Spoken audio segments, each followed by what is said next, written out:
buenos días, estimados escuchas. Gusto en estar con ustedes otra vez. Ahora les voy a hacer un tema de casi personal, pero sí coludido de alguna forma con la forma de vida que muchas de las veces llevamos. Voy a comentarles que yo soy irreligioso desde hace algunos años. De niño abracé el catolicismo porque era la religión que profesaban mis padres y que según entiendo fue una religión que nos impusieron los españoles. Aun cuando tenía cierto escepticismo porque tenía una vista muy escrupulosa y miraba detalles que no encajaban bien, siempre he sido muy lector y siempre tengo la idea de que hay que leer para entender y aprender y que no basta nada más por leer todo lo que podamos aprender algún día nos ha de ser muy útil. Cuando leía la Biblia lo hacía con cierta devoción y cuidándome de hablar de las dudas que me asaltaban porque la iglesia todavía tenía tanto poder sobre nosotros y había leído libros de cómo la teoría de Copérnico, a quien la iglesia obligó a retractarse, o a Charles Darwin,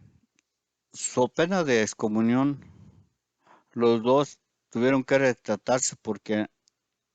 no miraban en la naturaleza la mano de Dios y temían a la iglesia,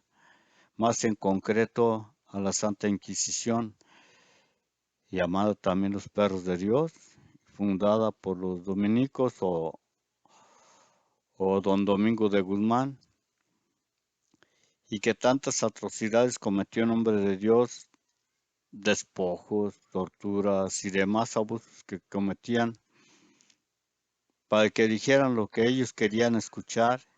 y que de todos modos los condenaban a la horca o al garrote vil. En tiempos de Copérnico la gente pensaba que el mundo era como un plato, en el centro la tierra, rodeada por el mar, el sol y la luna, las estrellas giraban alrededor del mundo, que así llamaban al planeta. Cuando Copérnico expuso su teoría, casi lo linchan. Del caso de Darwin, que descubrió la evolución por selección, y es que como decía en la Biblia que todo lo hizo Dios, según era una blasfemia todos esos apuntes, los tuvo que esconder Darwin. Lo sacó porque un joven que era más o menos como él, un estudioso de la evolución de las razas, le pidió que le echara un vistazo a sus apuntes y vio que era muy parecido a su trabajo y que le estaba ganando el terreno de tantos años de investigación. Sus libros fueron un éxito y se vendieron pues como pan caliente, se puede decir, a pesar de algunas incongruencias y sobre todo de las protestas de la iglesia. La Biblia, como les decía, tiene algunos inconvenientes en su base, como cuando habla de la creación del hombre. Según dice, Dios creó al hombre de arcilla y lo hizo a imagen y semejanza de él. Después, cuando lo miraba triste y cabizbajo, de una de sus costillas de Adán hizo a Eva, le dio el paraíso y les dijo que de todos los frutos de los árboles podían comer lo que quisieran, menos del árbol del bien y del mal, o el árbol de la ciencia, como le llaman, o de la sabiduría. Pero el diablo, como lo nombran en ese tiempo, en forma de serpiente, indujo a Eva a comer de ese árbol diciéndole que Dios no quería que comieran de ese fruto porque no quería que fueran como él de sabio. Y Eva tomó el fruto y lo comió, y no solo ella, sino que también le dio a Adán. Dios se dio cuenta, los corrió del paraíso y los condenó a la vagancia. Eva tuvo dos hijos, Caín y Abel. Caín mató a Abel por envidia, diciendo que Dios tenía preferencia sobre ellos, se inclinaba más por Abel.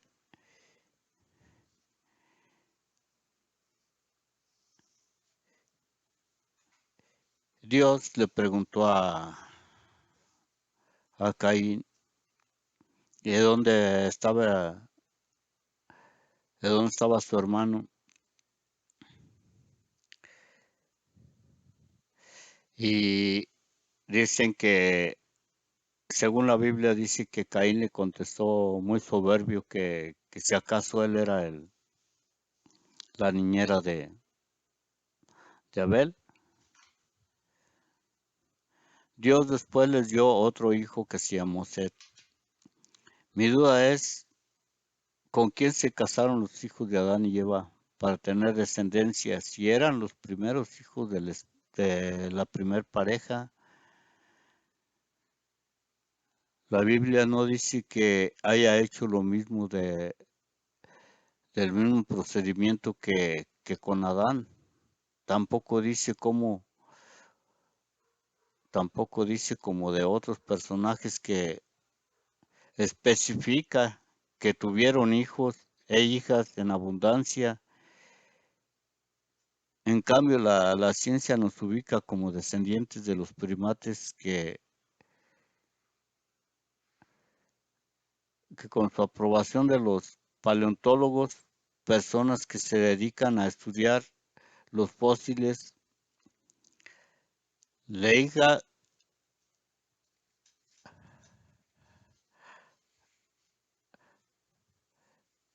la iglesia se ha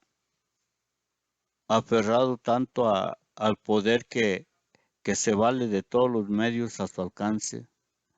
mintiendo, recomponiendo una y otra vez para que los súbditos no los abandonen.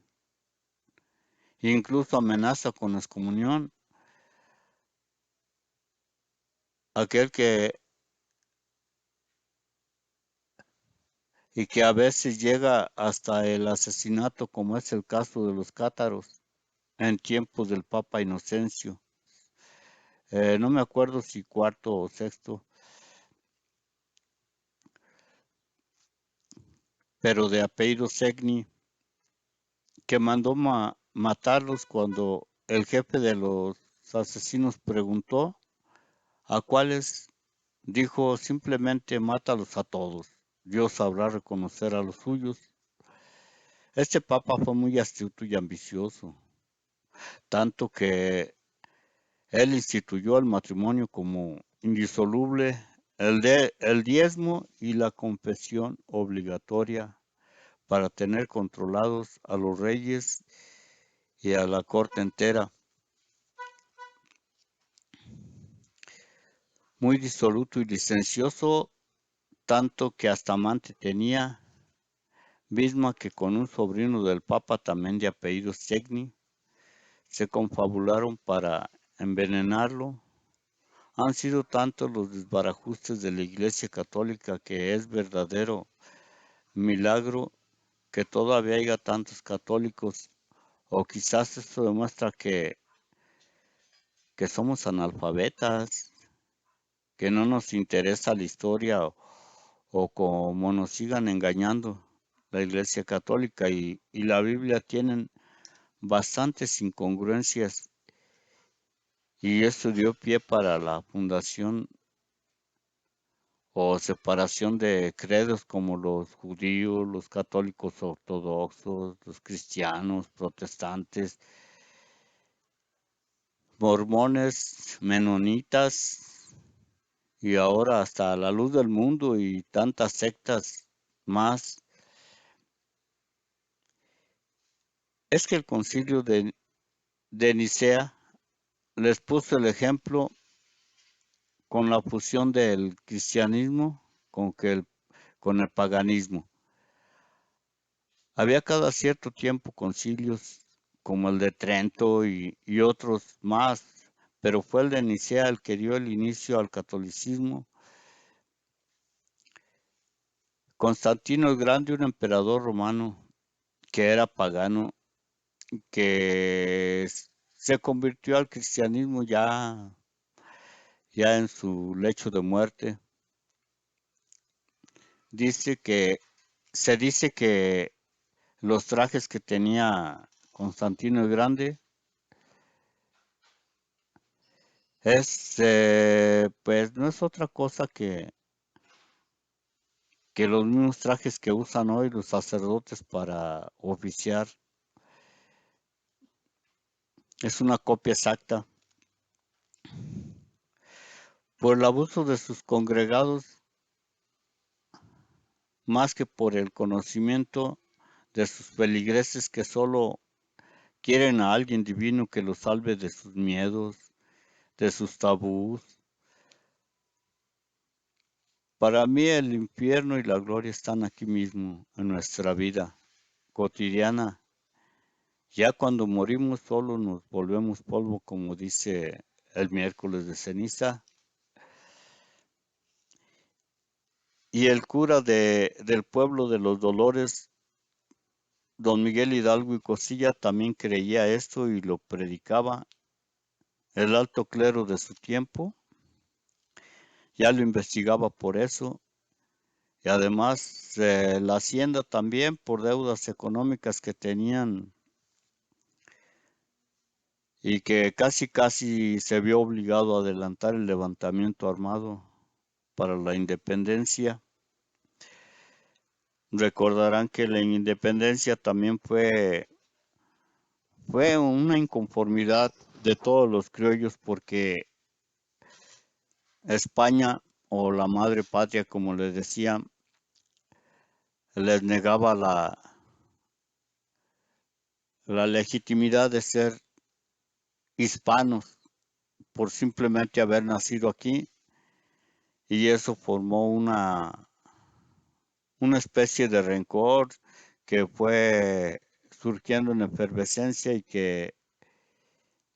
aparte porque los gobernantes de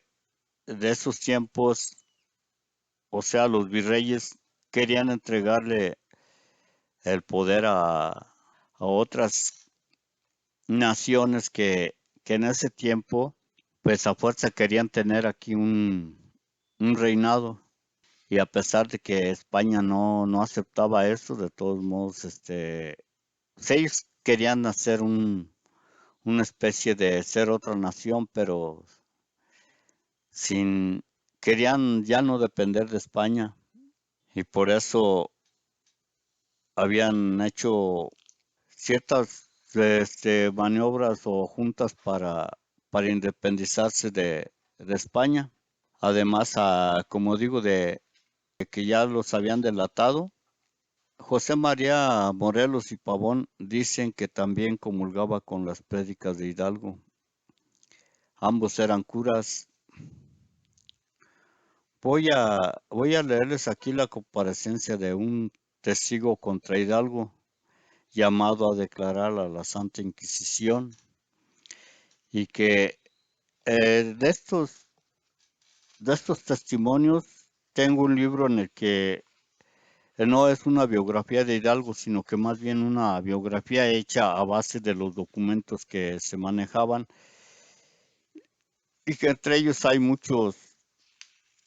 órdenes de comparecencia de gente de su tiempo para con la Santa Inquisición. Dice Marcos Antonio de Conde, declaración inquisitorial. Declaración de don Marcos Antonio de Conde, sujeto de conducta y de verdad en su dicho, digno de fe. En la ciudad de Querétaro, a 11 días del mes de enero del año de 1811, y por la tarde como a las 5, ante el doctor don José Rafael Gil de León, cura de la Real Parroquia de Santiago, juez eclesiástico de dicha ciudad y comisario del Santo Oficio de la Inquisición de Corte, y don Juan de Salazar, notario del mismo Santo Tribunal que tienen jurado el secreto, compareció citada una persona que juró en forma por Dios nuestro Señor y la señal de la Santa Cruz decir verdad en todo lo que supiere y fuere preguntado, y guardar el secreto en cuanto a esta diligencia perteneciere, en cuya virtud dijo ser y llamarse don Marcos Antonio de Conde, natural de los reinos de Castilla en la provincia de Cantabria y vecino de San Miguel de Allende, San Miguel el Grande, y por ahora de esta ciudad de ocupación comerciante, viudo de doña Juana Petra de Ibarrola, de más de 50 años de edad. Preguntado si sabe o presume la causa para la que ha sido citado del orden del Santo Oficio, dijo que ni la sabe ni la presume. Preguntado si sabe o ha oído decir que alguna persona haya hecho o dicho alguna cosa que sea o parezca ser contra nuestra santa fe católica y ley evangélica que enseña y predica nuestra Santa Madre Iglesia Católica, Apostólica y Romana, o contra el recto y libre ejercicio del Santo Tribunal, dijo que no sabe ni se acuerda haber oído decir cosa alguna relativa a la pregunta. Preguntado si sabe o ha oído decir que algún presbítero haya sembrado las impías máximas de que no hay infierno, purgatorio ni gloria, dijo que ha oído decir sin poder especificar las personas a quien lo ha oído, que el cura de los Dolores, don Miguel Hidalgo y Costilla, negaba la existencia del infierno. Hace memoria y reforma esta proposición, pues según tiene presente no es esta la que ha oído, sino con generalidad, asegurando las personas que lo han dicho que el referido cura negaba artículos de nuestra fe y que era ateísta, a excepción de este presbítero, no sabe ni ha oído decir de otro alguna cosa acontecida en la pregunta.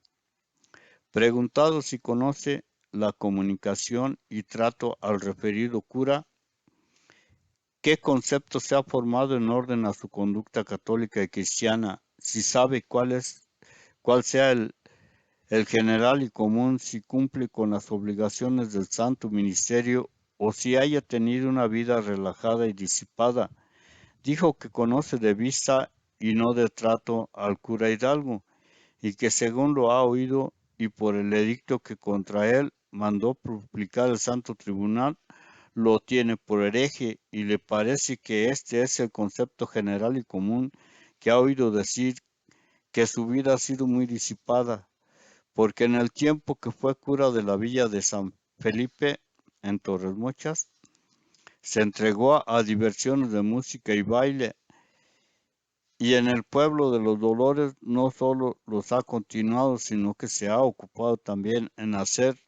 loza y cultivar los gusanos de seda, arrendando su curato, según se lo ha dicho el sacristán mayor de dicho curato, don Francisco Bustamante, y esto es lo que únicamente puede declarar en orden al contenido de la pregunta. Preguntado si a más de lo dicho sabe o ha oído decir antes de la insurrección o después, ya en la villa de San Miguel, o en Celaya o en Guanajuato, haya el cura Hidalgo dicho algunas proposiciones contra nuestra fe católica, dijo que no sabe ni ha oído decir más que lo que tiene declarado, que estuvo al declarante preso por los insurgentes de San Miguel, Celaya y Guanajuato, pero no supo si hubiera expresado el cura Hidalgo en alguna proposición contra nuestra fe. Preguntado si sabe que el referido cura don Miguel Hidalgo sea o haya sido loco, ebrio o adolezca de alguna pasión que lo enajene y turbe, dijo que no sabe sea ni haya sido loco, que ha oído decir que algunas ocasiones se ha excedido en la bebida y que ha tenido mala e ilícita versación con mujeres, siendo esta una de sus pasiones dominantes, pero jamás ha oído decir que se haya turbado o enajenado, y que esta es la verdad por el juramento que hecho tiene, y que en lo declarado contra el cura de los Dolores, don Miguel Hidalgo Costilla, no ha procedido llevado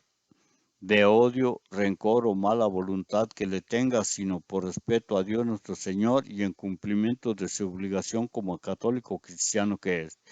Y habiéndose leído su declaración y dichos el estar bien escrita y asentada, se le encargó el secreto, lo prometió guardar y lo firmó con dicho señor comisario, de que doy fe. Doctor José Rafael Gil de León, Marcos Antonio de Conde.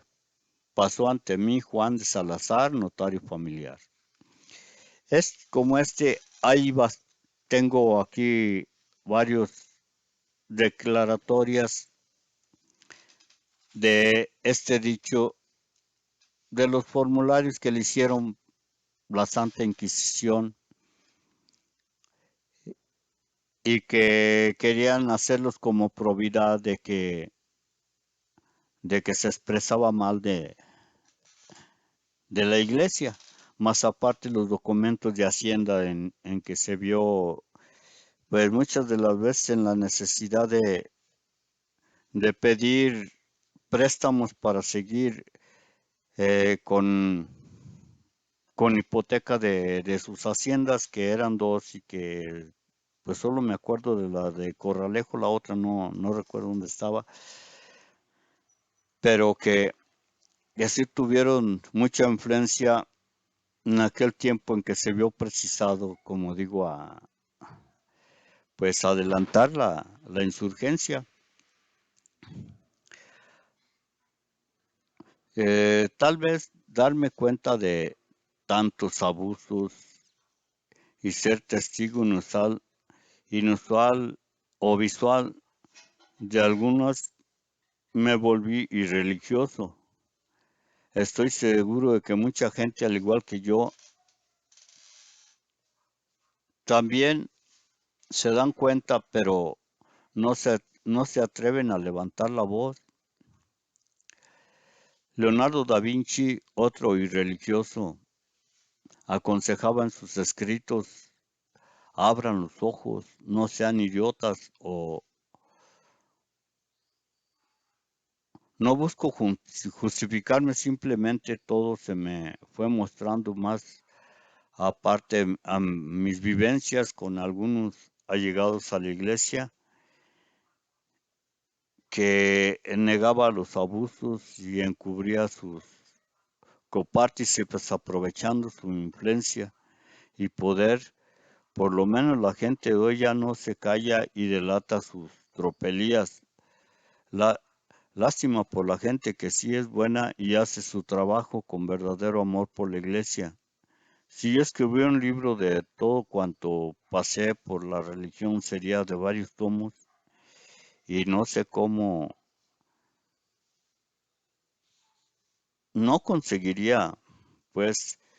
sino enemistarme con mucha gente, pues es bien sabido que hablar de política, religión, solo a eso conduce, porque hay gente muy cerrada al entendimiento, muchas de las veces, por muy sencillo que parezca, siempre, siempre hay gente que parece que le gusta que aunque no conozca las cosas, le gusta estar metido en ciertos asuntos. A mí me ha parecido, pues, entender que, que hay gente que sabe bien y que a pesar de que lo platican y todo, no se atreven a hacerlo de frente, no se atreven a hacerlo de una forma legal, sino que nada más se dedican más a criticar como yo. Yo en cierta forma Pues lo que hice fue alejarme de muchas de las veces de los compromisos que había adquirido con algunos compañeros que por años siguieron siendo allegados a la iglesia como catequistas o como personas que ayudaban en cierta forma. Yo voy a decir, yo he sido una persona pobre y siempre tuve la necesidad de trabajar para conseguir el sustento propio y de mis seres queridos. Entonces, pues quiera que no, uno a veces espera una retribución por mínima que sea para seguir siendo parte de esa sociedad que forma uno a veces con personas. Yo fui una persona que apoyé a la iglesia y créanme que me da coraje pensar pues, que no les merecía ni un vaso de agua porque hubo trabajos demasiado pesados en los que muchas de las veces le entra uno con bastantes ganas y que requiere uno de, ahora sí que de tomar agüita o por lo menos el consuelo o el ánimo que te puedan dar, pero allí voy a decir que todo era como pura hipocresía porque en realidad no te brindaban un apoyo sincero ni que se viera, todo tenía que ser por cuenta de nuestro propio bolsillo. Y eso me hace ver a la iglesia pues como una entidad que más que entender solo se aprovecha de las cosas que caen en sus manos. Y pues, ¿cómo entender una situación así?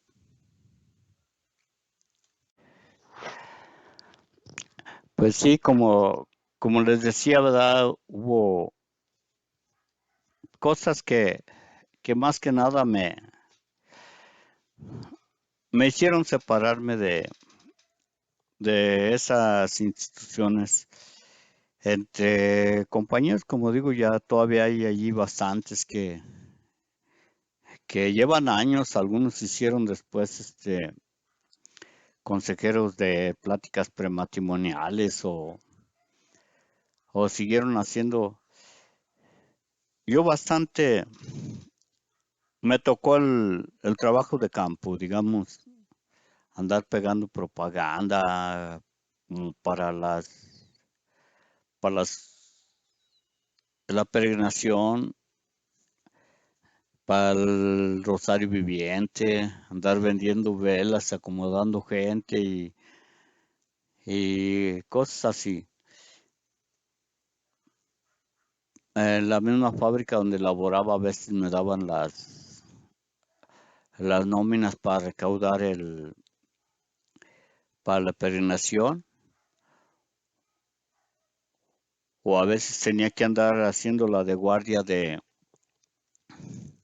las rondallas guadalupanas que se hacían en la noche y que eran diferentes puntos de la ciudad y que a veces había gente que pues ya animada por las copas, el alcohol, había veces que se arrimaban allí a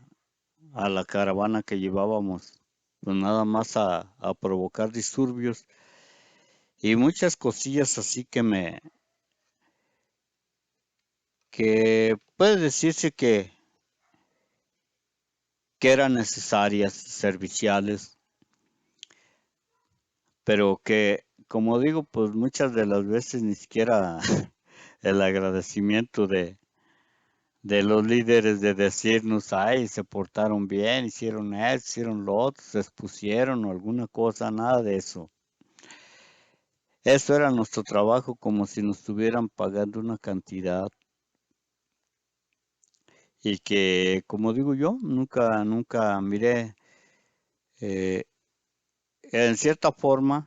la religión me enseñaba que a no esperar, a no esperar que me dieran algo, ¿verdad? Pero eso me hizo ser un tanto crítico y sobre todo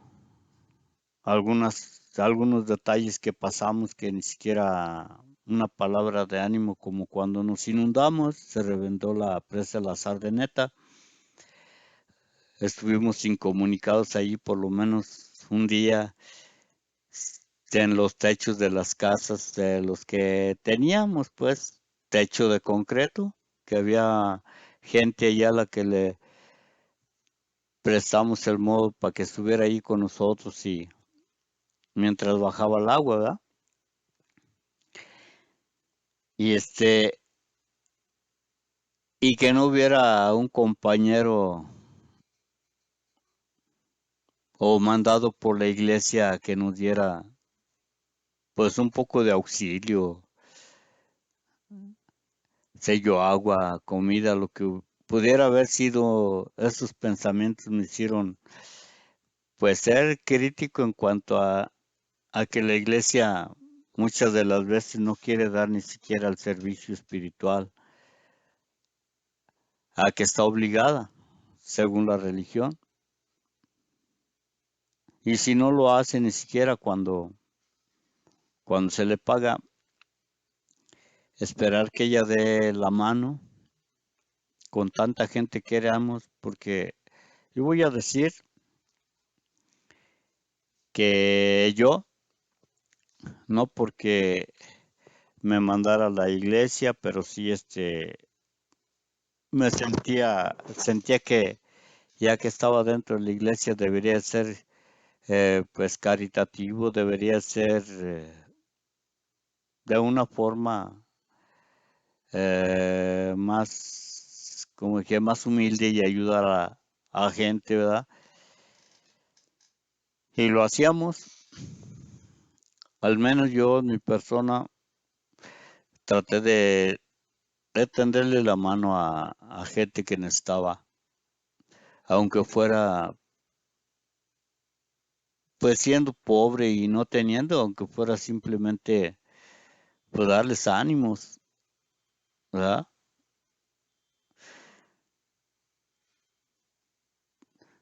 Y, y pues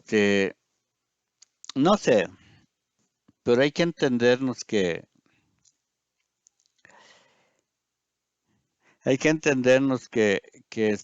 según la creencia o como tenga uno el concepto de esas cosas, es como actúa uno.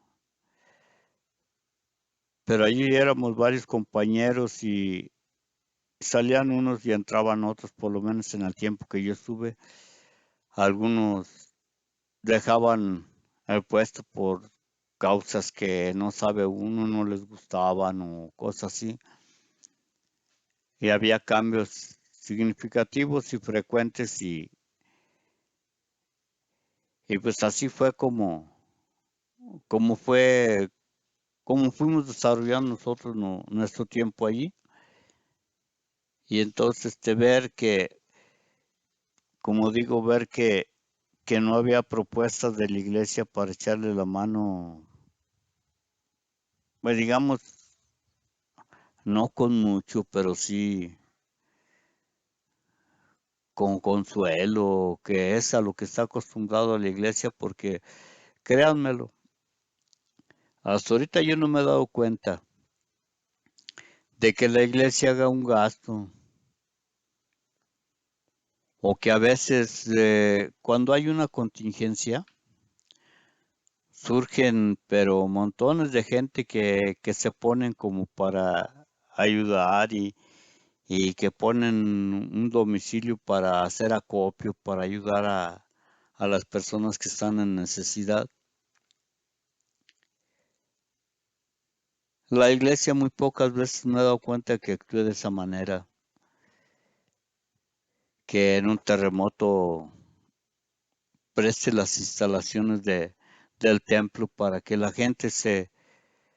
ampare allí, por así decirlo, ¿verdad? Que allí duerma, que allí coma, que allí esté mientras hay acomodo. No me he dado cuenta de eso. No he visto, pues, por los medios de comunicación a veces nos damos cuenta que la gente está en la calle y que buscan algún albergue en los sitios que el gobierno le prepara, pero la iglesia no he visto. Y no son espacios pequeños. Sin embargo, la gente a veces a los espacios que va se saturan y todo y pues ahí están todos amontonados. Y esa falta de retribución de la iglesia para con las gentes es lo que muchas de las veces me hizo ser pues un renegado de la iglesia, de sentir que no quería estar en esos espacios por ser así, porque pues todos necesitamos de todos. Somos una sociedad en la que no puedes vivir solo. Por naturaleza tú no puedes hacer todo, y mucho menos cuando ya estás acostumbrado a cierta forma de vida. Esto es algo que la pandemia nos ha traído otra vez a forma de hacernos entender que pues todos necesitamos de todos. Cuando por la pandemia nos tuvimos que inmovilizar, enclaustrar en nuestras casas, nos dábamos cuenta que necesitamos del carnicero, del tortillero, del tendero, pues porque no podemos tener todo. Dependemos unos de otros. Tanto ellos dependen de uno como comprador, como uno de ellos por abastecernos de lo necesario para poder seguir existiendo en este planeta. Y yo entiendo que la iglesia necesita de nosotros como feligreses para poder dar los servicios espirituales que da, pero que no da si no es por puro negocio. Porque la iglesia en su terreno nos predica muchas cosas, pero casi nada más a las gentes que van. Sí, cuando tiene necesidad se vale de los medios para invitarnos a las kermeses o a las pastorelas que realizan, todo eso. Pero no he visto que haga una promoción real de como sociedad, como todos dependemos unos de otros. Y pues bueno, siendo como sea, pues siempre queda cierto, cierta duda de si lo que hacemos lo hacemos bien o nada más porque nos sentimos presionados a hacerlo, a veces por la familia, a veces por los compañeros o algo así que muchas de las veces de buena fe a veces te invitan, pero que hay otros que te invitan porque ellos sí quieren salir y que no sé si sea la consecuencia lógica de salirse, como decir, pues tienes que traer, cuando te quieras salir, tienes que traer a alguien para que se quede en tu lugar. No sé si eso, yo cuando me salí, me despedí y dije, pues yo creo que como ayuda sincera ya lo hice. Y Es más, ya no quiero estar aquí por cosas de que, aunque no los podía decir, las sentía, pero que dije yo, en mi forma de pensar ya, yo creo que como una labor cristiana ya lo hice. Y ya, ahí quedamos, ya,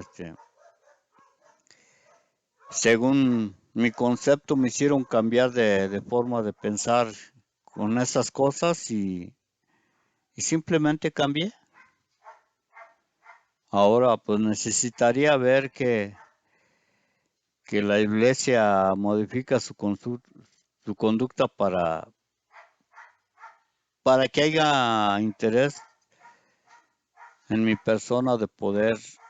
regresar a esas cosas, porque pues de por sí cada vez se ve y se conoce más los conceptos que forman a la gente en una situación y los que no, pues se van perdiendo.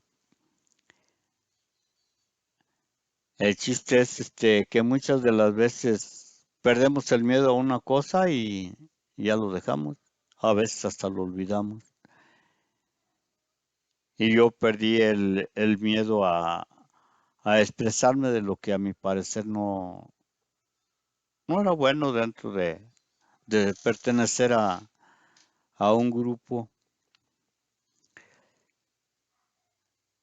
Yo, si me dijeran que si me hicieran la excomunión, yo diría que pues no siento que sea una cosa grave, a no ser que cuando me muera me dé cuenta de que sí era algo de lo que debía uno de temer, porque cuando, cuando el Papa Segni este, hizo, pues impuso el matrimonio como indisoluble, la confesión que hizo obligatoria y el diezmo fueron más para su comodidad, porque fue un papa muy astuto, que se impuso incluso a la alta sociedad de su tiempo, que eran los reyes y todo lo que conformaban esa forma de vida. Si antes, creo que si conocemos, los reyes eran como una máxima autoridad para su corte. Y si él, por medio de esa astucia, se supo imponer y pudo hasta tener a los reyes bajo su poderío, porque creo que en una carta que le mandó al rey Felipe, le reclamaba su proceder y le decía, porque el Papa le componía canciones a su amante en turno y creo que hasta eso fue lo que le reclamó al rey Felipe, que eh, pensaba que todo era de otra forma, y se pensaba que no conocías ni siquiera la palabra amor. Y ahora resulta que hasta canciones le compones a tu amante. Y le dijo, pero estoy seguro que vas a arder en los infiernos, que así como eres.